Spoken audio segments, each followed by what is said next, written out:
Madame la maire adjointe, Monsieur le maire de Carhaix, cher Christian, qui est auprès de nous en ce moment, Mesdames et Messieurs, chers amis, c'est au nom de l'Institut culturel de Bretagne que j'interviens, une institution que vous connaissez sûrement, qui a la caractéristique d'évoluer depuis 1981 sur les 5 départements de la Bretagne, un outil, comme le Conseil culturel de Bretagne, qui a été voulu en son temps, justement, pour travailler à la promotion de la culture bretonne, de son histoire. Et c'est ce qui nous réunit ici aujourd'hui à nouveau, après notre rendez-vous de l'année dernière à Locmariaquer, pour l'érection de la stèle dédiée aux Venettes, suite aux démarches et à l'implication de bon nombre de mes collègues de l'Institut culturel de Bretagne, mais je citerai singulièrement Jacques-Yves Letouze et Armel Le Guillou, qui font qu'aujourd'hui nous sommes dans ce partenariat. Les uns érigent les statuts, la commune s'engage pour que tout ça se réalise, et l'Institut culturel de Bretagne édite les brochures qui sont présentées dans ces moments-là, cette fois-ci celle consacrée aux osismes, écrite par Patrick Galliou. Je vous invite à retrouver le stand de l'Institut culturel de Bretagne qui se trouve à l'arrière de ce bâtiment où nous présentons l'ensemble de ces ouvrages avec mes collègues qui vont tenir les permanences toute cette journée. Je les en remercie. L'important pour nous, c'est de rappeler ce que sont nos racines, notre culture, notre histoire, bien sûr, dans une période où, et depuis trop longtemps d'ailleurs, mais dans une période encore où c'est peut-être un peu difficile de se souvenir d'où nous arrivons, ce que nous sommes. Grâce au calendrier gaélique, est célébré le 1er mai. Pour la première fois, nous la célébrons à Carhaix avec une journée d'animation historique et musicale et l'inauguration d'une stèle en hommage à un peuple qui nous a précédés sur cette même terre, les osismes. Pour paraphraser l'historien Patrick Galliou, qui nous honore cet après-midi d'une conférence au Carhaix Park, aux alentours de 16 h, la mention la plus ancienne de ce peuple de l'Occident gaulois nous vient de la plume du voyageur grec Pythéas, qui, parti de Marseille en direction du cercle polaire, contourna, il y a près de 23 siècles, la pointe de la Bretagne. Merci Monsieur Madec. Nous allons maintenant procéder au moment tant attendu et allons pouvoir dévoiler la stèle qui est tournée vers la mer, tournée vers l'Armor.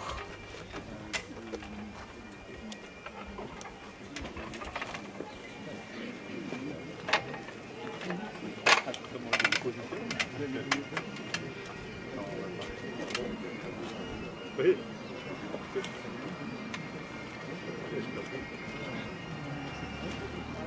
Oui, tout.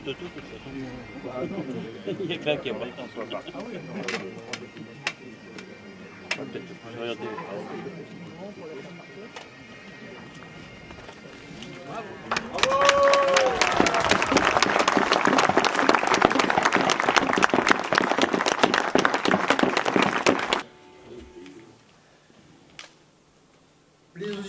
Les osismes n'ont pas laissé leur nom à une région ou une agglomération, contrairement à leurs voisins vénètes, par exemple, qui ont laissé leur nom à Vannes, ou aux voisins de l'Est, les coriozolites, qui ont laissé leur nom à Corseul, à côté de Dinan. Les osismes, donc, sont très mal connus du grand public, et pourtant, ils occupent une grande partie de l'ouest de la péninsule armoricaine, comme on le verra.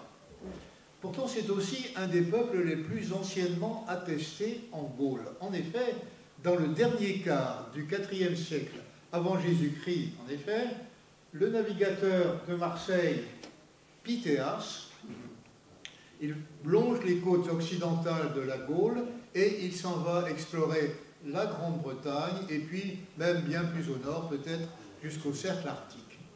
Et il reconnaît le territoire de ce qu'il appelle les Ostimioi, qui sont voisins de l'île d'Uxisama, où vous aurez bien sûr reconnu le nom d'Ouessant.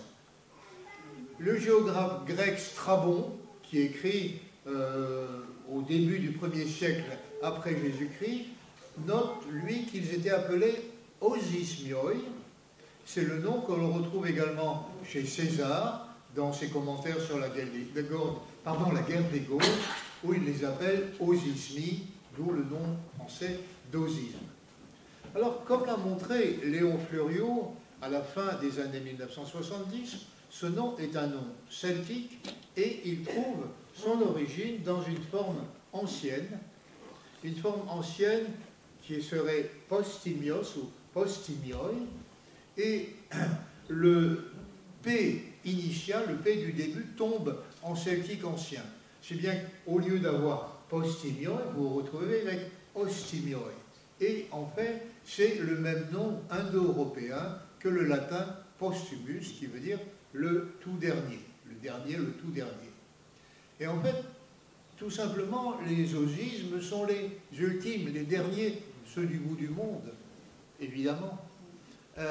Et ils occupent une région donc extrêmement occidentale, et ce sont des termes qui ont été repris par les formes latines plus tardives des finis terrae, de la fin de la terre, et plus récemment, bien sûr, comme vous vous en doutez, par le nom du département du Finistère, qui est Finisterae, le bout du monde, et le nom breton, Penarnet, veut dire exactement la même chose. Donc un nom très ancien, un nom que l'on connaît depuis le IVe siècle avant Jésus-Christ, ça commence à faire beaucoup déjà, et un nom qu'on retrouve aujourd'hui simplement dans le nom du Finistère. Nous sommes les plus occidentaux, comme vous le savez, bien sûr. Alors la question de l'extension du territoire celtique pose problème, car contrairement à ce que l'on voit chez les Vénètes, par exemple, le territoire que l'on donne aux osismes ne correspond pas à un diocèse. Or, on retrouve ces choses-là en Gaule romaine. Une cité romaine va donner lieu sur le même territoire à un diocèse ecclésiastique qui va lui-même, à peu de choses près, donner sa forme au département. Donc on a une longue hérédité, si l'on peut dire, une longue succession, mais on n'a pas du tout cela, évidemment, sur le territoire des osismes, parce que leur territoire va être divisé en 3 diocèses, ceux du Léon, de Cornouailles et de Tréguier. Donc, comment aller rechercher leur territoire? Les auteurs antiques ne sont pas très prolixes à leur sujet.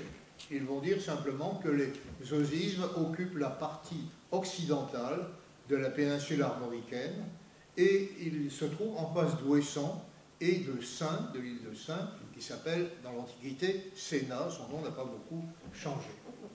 D'autres données montrent que leur territoire semble s'étendre jusqu'à l'Aillet, la rivière de Quimperlé, donc, et vers l'est jusqu'au Gouette, c'est-à-dire le fond de la baie de Saint-Brieuc à peu près. Donc, comme vous le voyez, le territoire des osismes couvre une surface très importante, 11 000 km², ce qui en fait la plus grande cité, la plus grande tribu, le plus grand peuple, si vous voulez, de la péninsule armoricaine. Alors, il est bien certain qu'un tel territoire, aussi vaste que ça, n'était pas administré d'un seul tenant. Ce qui laisse supposer donc l'existence de ce qu'on appelle à la fin de l'époque gauloise et à l'époque romaine des pagis, terme qui a donné le nom de pays en français. Donc, il n'est pas très étonnant lorsqu'on considère l'ouest de la péninsule armoricaine qu'il y a eu des subdivisions, des pagis, mais on ne les connaît pas.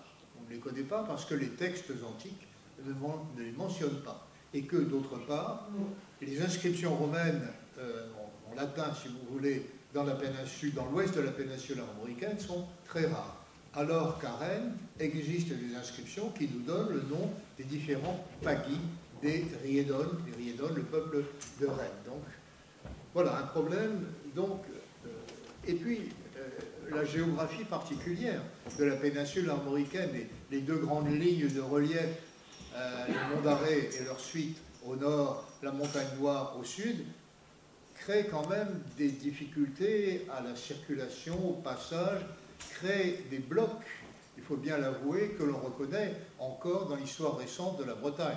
Je ne parle pas d'aujourd'hui, mais du 19e siècle ou du 18e siècle. Et puis, il y a aussi, bien sûr, il ne faut pas l'oublier, les petits fleuves qui vont découper, les fleuves côtiers, qui vont découper ce territoire en blocs encore plus particuliers, à tel point que l'étranger, c'était souvent celui de l'autre côté de la rivière, sinon celui de la paroisse à côté.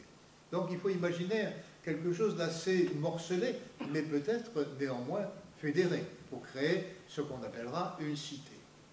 Alors, est-ce qu'il y avait derrière cela aussi des capitales, des chefs-lieux dans ces pagis? On ne le sait pas, on est tenté de le penser, mais on ne peut pas le prouver.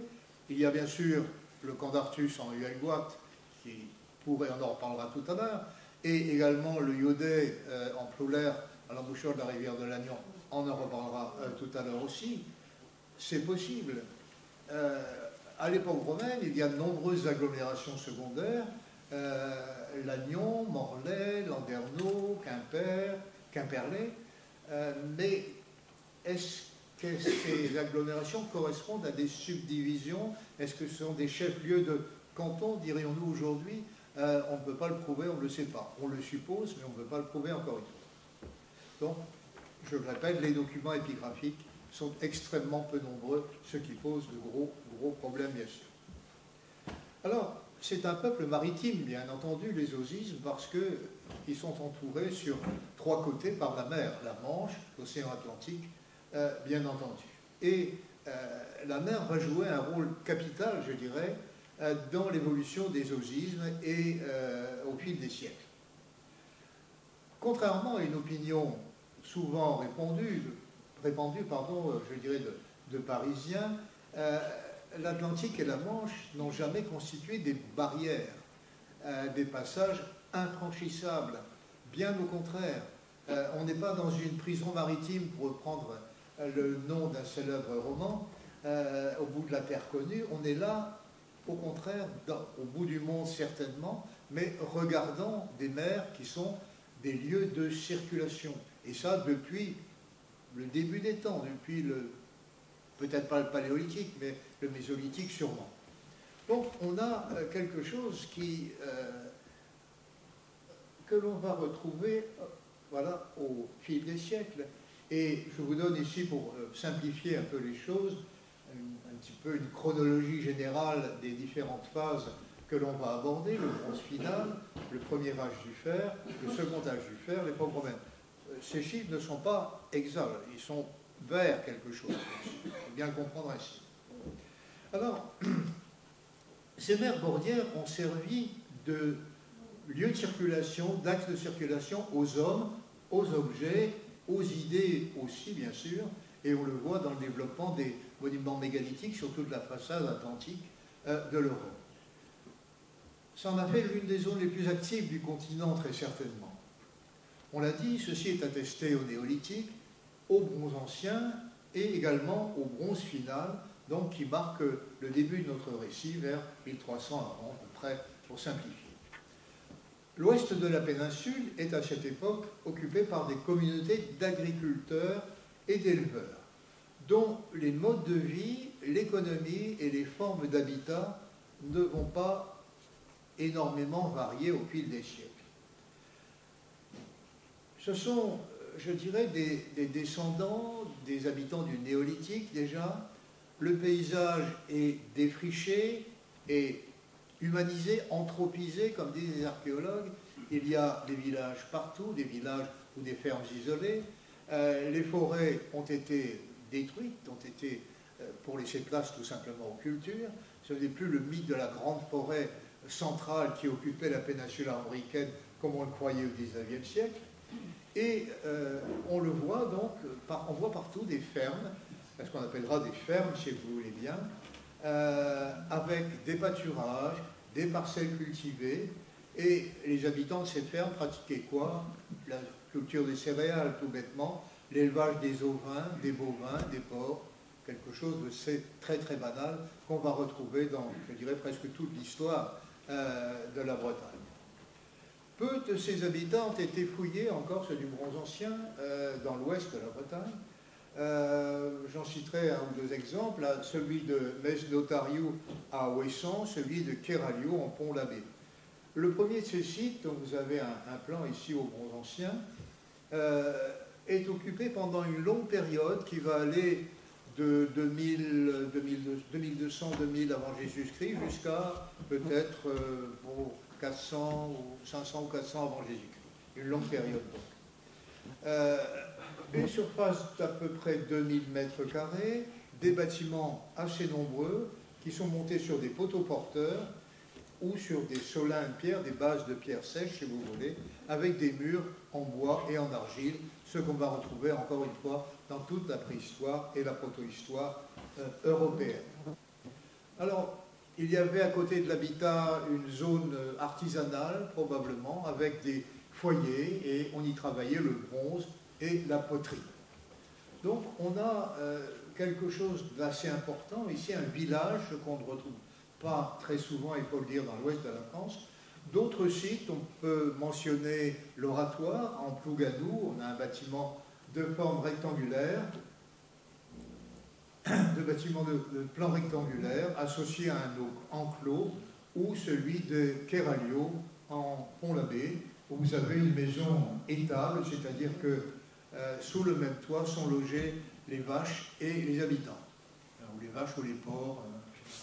Mais c'est une pratique qui n'a pas disparu encore au XIXe siècle, et certains ethnologues de l'époque rapportent avoir visité de telles fermes où les vaches étaient logées dans le même bâtiment que les humains et n'étaient séparées que par une cloison basse. C'est-à-dire que les vaches pouvaient regarder le feu, hein, ce qui leur faisait du bien probablement, pas simplement sentir la chaleur, mais sentir la chaleur humaine et la chaleur du feu également. Donc, pardon, je croyais qu'elle était passée. Voilà, la maison étable de Keralio en Pont-l'Abbé, qui a été fouillée il y a quelques années. Donc, si vous voulez, on a des maisons simples, aux parois faites de bois et de torchis, parfois de pierre sèche. Les bases sont parfois faites de pierre sèche. La couverture, c'est quoi? Du chaume, des fougères, encore une fois des productions locales. Le modèle architectural dominant donc est de plan rectangulaire. La charpente est faite de poteaux plantés dans le sol, des poteaux porteurs si vous voulez, qu'on va maintenir dans des trous à l'aide de cailloux, on va bien les bloquer, et la charpente est montée au sommet de ces poteaux porteurs. On voit également à cette époque apparaître l'occupation de premiers promontoires barrés, on aura l'occasion de revenir sur ce type tout à l'heure, comme celui de Ploler ici, avec un rempart, les restes très fragmentés d'un rempart du bronze final, ici vers peut-être 800 avant Jésus-Christ. D'autres promontoires de ce genre sont occupés à cette époque. C'est le cas, si vous connaissez le Cap Sizun, de Castelcause en Bezec-Cap-Sizun. C'est la face nord du Cap Sizun. Sur les côtes, on va évidemment pêcher, on va récolter des coquillages. Ça permet de compléter l'approvisionnement en ressources alimentaires. À Kervigène, en Plomodierne, par exemple, on a repéré une cinquantaine de pieux qui appartenaient sans doute à une pêcherie installée sur la plage à cette époque. Quelque chose de semblable est connu dans la Manche, à Saint-Jean-de-Thomas. Donc on a des systèmes que l'on connaît encore mal, parce que ces structures de bois, évidemment, ont depuis longtemps disparu dans la plupart des cas. Bon. Ceci étant dit, on commençait aussi à extraire le sel marin. Le sel marin, par ébullition à partir d'une saumure concentrée, on y reparlera tout à l'heure, comme le site du Kurnik en Icénie, dans le Nord Finistère, ça sert à la conservation essentiellement du poisson et de la viande pendant les saisons où l'alimentation n'est pas très abondante. Donc on sale, le keksal, ça ne va pas vous surprendre, le poisson salé, c'est la même chose. Donc quelque chose d'important et qui était sans doute ce sel transporté vers l'intérieur des terres. L'intérieur des terres, il n'y avait pas de sel, on exploitait du sel marin, donc on imagine, on ne peut pas le prouver, on ne peut pas le voir véritablement, mais il faut imaginer des contacts entre la côte et l'intérieur, des échanges qu'on va appeler commerciaux, on mettra commerciaux entre guillemets, c'est peut-être du troc tout simplement, on ne peut pas le savoir bien sûr. Alors, Donc l'essentiel de la population, dans ce monde assez uniforme, si vous voulez, l'essentiel de la population était occupé à l'exploitation de la terre, l'artisanat qui était lié, sans doute, la poterie, enfin tout ce qui, fabrication d'outils, le travail du bois, etc. L'essentiel de la population ainsi travaillait à l'agriculture et à cet artisanat lié justement à l'agriculture.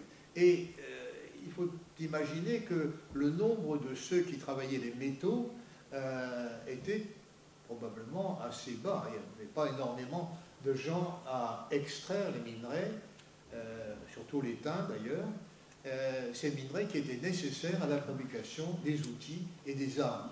Il n'y a pas encore de fer, on n'utilise pas encore le fer, devrais-je dire, on utilise des objets en cuivre, en alliage de cuivre, et dans cet alliage de cuivre va apparaître un élément crucial qui est l'étain, qui donne à la fois une certaine dureté au cuivre. Le cuivre lui-même est très mou, on ne peut pas en faire grand-chose. Et l'étain va permettre de créer des alliages solides, et en même temps, ça permet de donner à l'objet une belle couleur dorée. Donc, les deux qualités. Mais l'étain, qui se trouve dans la péninsule armoricaine, essentiellement sous forme de cassitérite, c'est-à-dire d'oxyde d'étain, qui est lavé des filons de quartz du centre de la Bretagne, et ça passe dans les rivières, et ça se retrouve dans le sable des rivières, et vous avez ainsi un important gisement, vous aviez, devrais-je dire, plutôt un important gisement de cassitérite dans la vallée de l'Abéryl-Lutte, à Saint-Renan en particulier, et si vous connaissez un peu Saint-Renan dans le Nord-Finistère, Cernan comme on dit localement, vous avez vu qu'il y a des lacs qui sont un peu surprenants. Ce sont les restes des anciennes mines d'étain qui ont fonctionné jusqu'au début des années 70. Les mines d'étain de Saint-Renan étaient connues et jusqu'à épuisement, on les a travaillées. Donc, dans toute cette région-là, dans d'autres régions de la Bretagne, vous avez de l'étain qui est ramassé et qui sert, bien sûr, ensuite à la fabrication du bronze ou du cuivre allié. Mais il faut bien voir aussi que cet étain, il n'arrive pas tout seul. Il faut bien qu'il y ait des gens qui le collectent, qui l'apportent là où on va faire de ces alliages de cuivre, et ensuite, il faut qu'il y ait des spécialistes qui sont capables de faire monter en température un four pour le raffinage de l'alliage et la production ensuite dans des moules d'objets. Donc il y a toute une chaîne ici de production que l'on ne peut que deviner. On n'a pas de preuves, évidemment, on n'a pas les personnages, mais en tout cas, il nous reste quelques objets, comme cette enclume de Corée, de caramphilite en Corée, qui est intéressante parce qu'elle sert à plusieurs usages. C'est un outil multifonction déjà. On peut ici affiner des tôles, on peut faire des stries dans les tôles, on peut faire des bosses, des bossettes, etc., selon la position que l'on donne à l'outil. Et c'est un outil du bronze final ici qui est assez remarquable. Donc,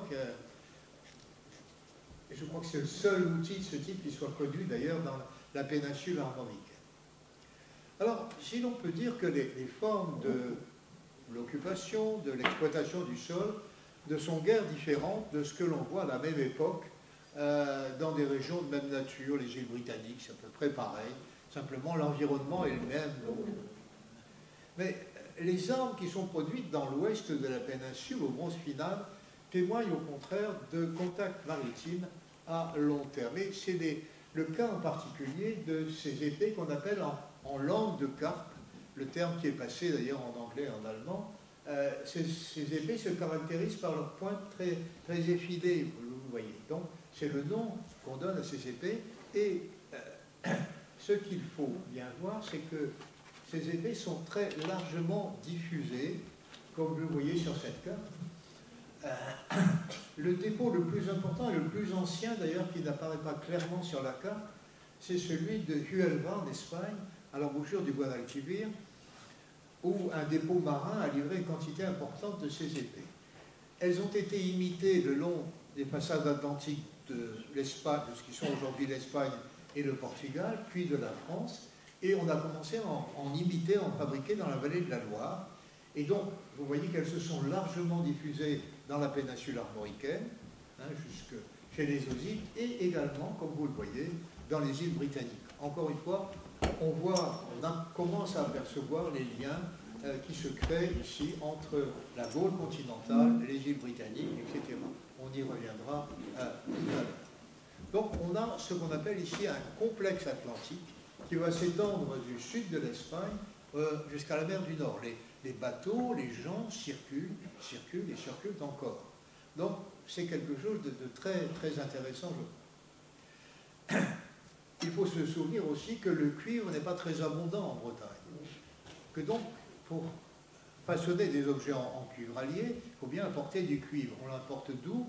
On l'importe du Pays de Galles et on l'importe d'Irlande à cette époque-là. Donc, encore une fois, d'autres commerces ici entre la péninsule armoricaine et les îles britanniques. On peut y ajouter, comme autre témoignage, la présence sur les côtes britanniques d'au moins 2 épaves qui sont chargées de pièces venues du continent.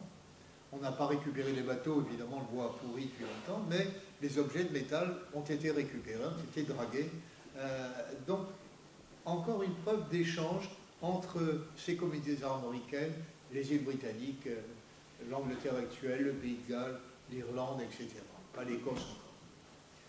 Donc, il y a une diffusion d'armes de prestige, comme ces épées à lampe de carpe, qui sont des belles armes.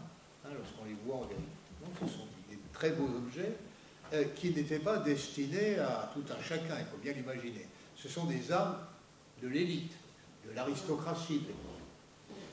Alors, comment ces armes de prestige ont pu circuler? Dans quelles circonstances?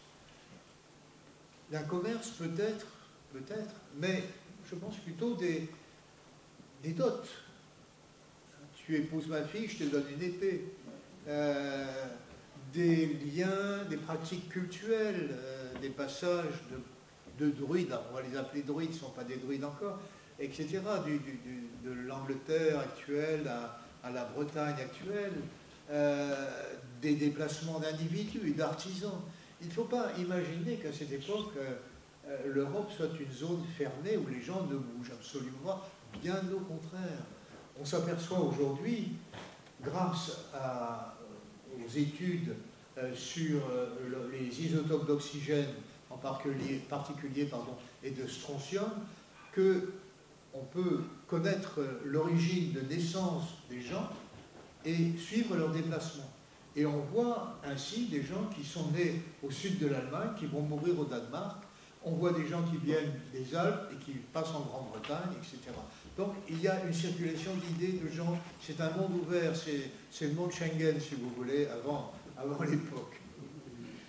Et on va trouver des réflexions semblables en étudiant 2 types d'objets. Les chaudrons de bronze, les grands chaudrons de bronze, il n'y en a pas de complet dans la péninsule armoricaine, donc je vous montre un exemple britannique ici. Ces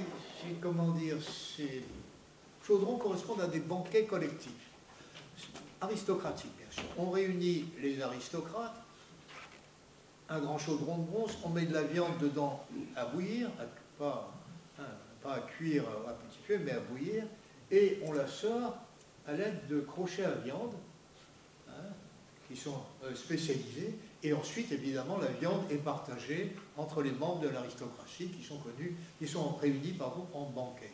C'est quelque chose qu'on va retrouver encore dans la Gaule, presque de l'époque de César. Vous avez des descriptions de ce genre-là. On dit que les aristocrates se mettent en cercle, en banquet, ils boivent plus que de raison d'ailleurs, et ils vantent leurs exploits guerriers, etc. Et quand ils sont un peu excités, ils se tapent sur la figure, évidemment, comme ça se passe souvent lorsqu'on a bu un peu trop de boissons fortes, on va dire. Alors, il y a un chaudron comme celui que je vous ai montré tout à l'heure qui a été découvert à Saint-Ijaune et dans les Côtes d'Armor. On n'est pas très très loin. Et puis, il y a aussi dans certains dépôts des petits chars votifs. Alors, est-ce qu'il y a un culte qu'on retrouve dans le domaine scandinave où c'est le soleil qui est représenté sur un char? C'est le déplacement, le soleil se déplace, vous savez, comme moi. Enfin, apparemment se déplacent d'est en ouest. Donc c'est un phénomène récurrent qui a très certainement frappé ces populations-là. Parce que le soleil disparaît dans la mer. Lorsqu'on est en bord de mer, on voit le soleil disparaître dans la mer. Où est-ce qu'il va? Mystère. Et puis le lendemain matin, il ressort de l'autre côté. Donc les anciens ont essayé d'expliquer ça de toutes sortes de manières possibles et imaginables, mais ça devait frapper quand même l'esprit de ces gens-là et être à la base sans doute d'un certain nombre de cultes que l'on connaît assez mal. Donc ce que l'on voit encore une fois, c'est que ces chaudrons, ces fourchettes ou ces crochets à viande que l'on va retrouver dans la péninsule armoricaine comme ailleurs, témoignent bien de la place de ces populations armoricaines dans un ensemble atlantique qui va de l'Espagne, encore une fois, jusqu'à l'Irlande, et puis la mer du Nord. Donc un grand ensemble et intégration qui résulte d'échanges probablement entre membres de ces aristocraties guerrières qui se déplaçaient, qui mariaient leurs filles ou leurs fils, etc. Et puis qui échangeaient sans doute à l'occasion leurs armes. La distinction qu'on fait entre le bronze final et le premier âge du fer, vous vous souvenez de ce que j'ai montré tout à l'heure, est en ce qui concerne la péninsule armoricaine assez artificielle. Pourquoi? Parce qu'on a une phase de transition sans fer attesté. On ne produit pas de fer. On est dans l'âge du fer, mais on ne produit pas de fer. Pourquoi? Parce que la technologie du fer est beaucoup plus complexe que celle du bronze. Il faut atteindre des températures beaucoup plus élevées pour produire du fer. Donc, progressivement, ça a dû arriver, mais on ne voit pas de production de fer avant le VIe siècle, avant Jésus-Christ. Phase de transition, donc, mais sans changement, continuité, en fait, dans la durée. Les pratiques ne changent pas véritablement, l'agriculture reste là elle-même, l'élevage, pareil. Les populations ne se modifient pas. Il y a évidemment des déplacements d'individus, mais il n'y a pas de déplacement de masse de population. Et ceci avec des ressources naturelles qui sont quasiment immuables, bien sûr, qu'elles soient agricoles ou qu'elles soient minérales. Donc, à l'exception de quelques villages comme Mez Notariu, dans sa page de l'âge du fer, où vous voyez quand même une importante série de bâtiments, l'habitat, dans la plupart des cas, hors Ouessant, est constitué de fermes isolées, un peu comme l'habitat que l'on connaît ou que l'on connaissait jusqu'à une époque récente dans nos régions, des fermes isolées avec des bourgs de petites feuilles.